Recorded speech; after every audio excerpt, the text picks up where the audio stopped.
Actually, no. Like, So I was in Actually, so Sunday morning, I was in Amagansett. I went and I checked out the Noah store, Noah Hideout, and nothing in Amagansett on Sunday.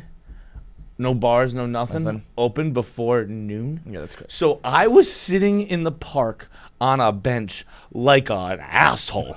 just like... I thought you were about to say, like an addict.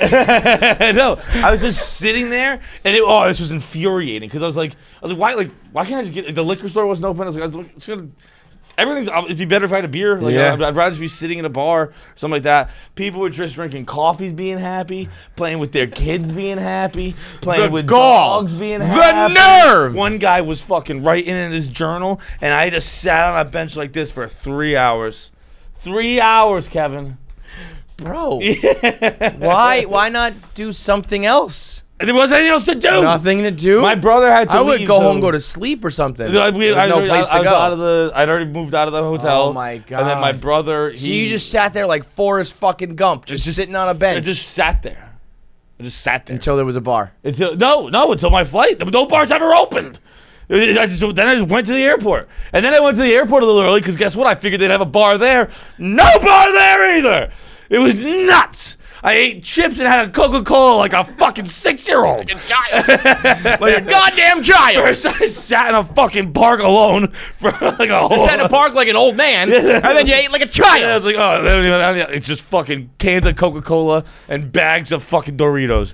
Sure, I guess that's it. That doesn't sound terrible. I mean, I don't drink soda. Yeah. But that's... Places like that, you can't buy this you can't get alcohol on Sundays, or you can't go here before noon. Like, how about you shut the fuck up? Yeah. You just run your city like a fucking regular, like, free market. If people want to buy it at this hour, they can fucking buy it. I figured bars just open at 10 a.m. everywhere. This is what time people... Well, I don't know about that. 10 a.m. is a pretty standard time for a bar, isn't it? I don't think so. Very normal time. I think this is a super normal time for a bar to open. I worked at a lot of sports bars. I don't know. 10? 10? I think so, yeah. I feel like 10 is like a when beach you town, get there. party town. Well, I think it also depends on if is it? Are we talking about like a restaurant or a bar? Like a bar. Because I feel like you're not getting anything before 11. Well, I mean, all bars I go to have food, so I guess it depends on how you define it then. But they're mainly bars.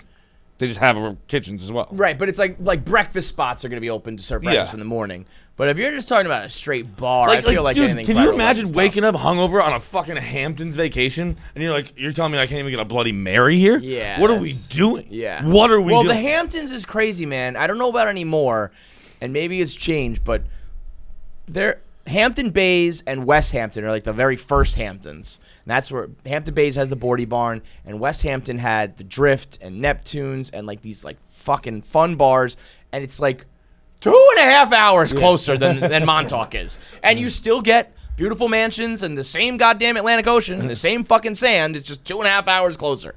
And so I used to love, it was long enough, I would get 4 tall boys, I think the 24 ounces. And I would get a plastic bag, and I'd fill it up with ice, and we would get on the train. And it was a perfect amount of time. It was long enough that you could have like fun on the train, drink 4 tall boys, get off the train sufficiently drunk with a bag of melted ice, and you hit the ground running. And it's Friday night, we're ready to rock. And in Montauk, it's like you got to do another like whole other train trip to get there, or you drive and you deal with the traffic, but then everything in West Hampton closed down. The Bordy Barn still exists, but all the other bars closed down, and I think it just kind of kept getting pushed further and further east, where you like then there was the Talk House, and then like but so now Talk House it's is in Amagansett. Yes. That doesn't open until 4 p.m. Yeah, that's not the Main Street Tavern or whatever it was called. That one was going to open at noon. 4 p.m. for Stevie's Talk House. I mean, it's not the best, fun place. It's like, well, in Montauk used to be like fishermen and surfers, you know what I mean? And then it became the party spot, and I know like the locals want to keep the people out, and like the sloppy tuna guys were like fighting against the board to like stay open, and it's like, what? Why did we decide to do this at like the most inconvenient spot in the whole goddamn fucking world, to the point that I will take a goddamn helicopter there because I have to. Bro, I mean, I left at 2:30. I was on the beach at 3:45. Worth it. Like, that's a fucking worth it. That's an absolute no-brainer. Although I did show up to I showed up to the like 15 minutes early, because I've taken a blade before with Dave and stuff like that. And you like, I was like, I knew you just show up. Like, it's not the whole fucking thing.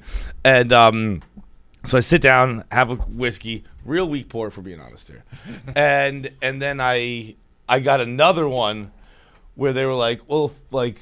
Wait, where is this? Like at the Just like the lounge trailer, kind yeah, of? the lounge. Yeah, like a Blade. Yeah, and they were like, wow, like you can't take it on the flight, and I was like, oh no, that's not what I asked. I said another one. I didn't say I'm taking it anywhere. It'll be gone. Yeah, I'm taking it with me in my blood system, in my belly. Don't worry. And then they were like, well, you haven't chug it, and I was like, yeah. Nah, I get it. Said, did I stutter? Pour the fucking whiskey. Rosebud's on this episode. We go on to talk about it a lot more. Not really a lot more, but I tell the story of the flight and basically me wanting to crash it.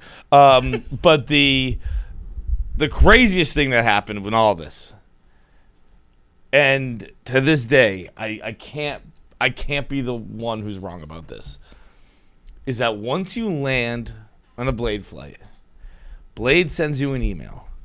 And they ask you to tip the pilot. That's insanity. Like, what are you talking about? I paid $1,000 for this flight. You tip him. You fucking just pay the guy. Like, what are we doing? Are we tipping pilots now on fucking helicopter rides? But you know what? Motherfuckers shaking a can asking for a couple bucks, flying a bunch of dickheads who probably, as a group, paid $7,000 for their 40-minute trip, and you're fucking asking me for extra money? What? Although maybe this is the sign.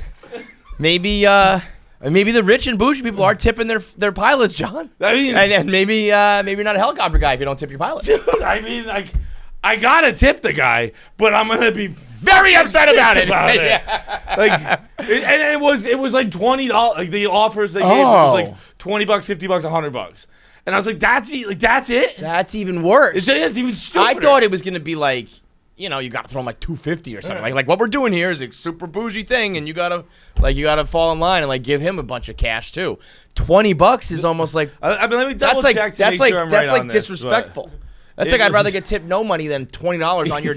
Imagine tipping $20 for anything else on a $1,000 bill. Dude, I'm a pilot. Like what you giving me fucking 2 10s? Get the fuck out of here. That's nuts. I think when I did it, I want to say that the pilot was like a fucking ex-military guy, because I think that's what they do is, you know, you get home, you're like, I'm one of the few people who knows how to fucking fly a helicopter, so I'll just drive these assholes around. But I didn't even think to tip the guy.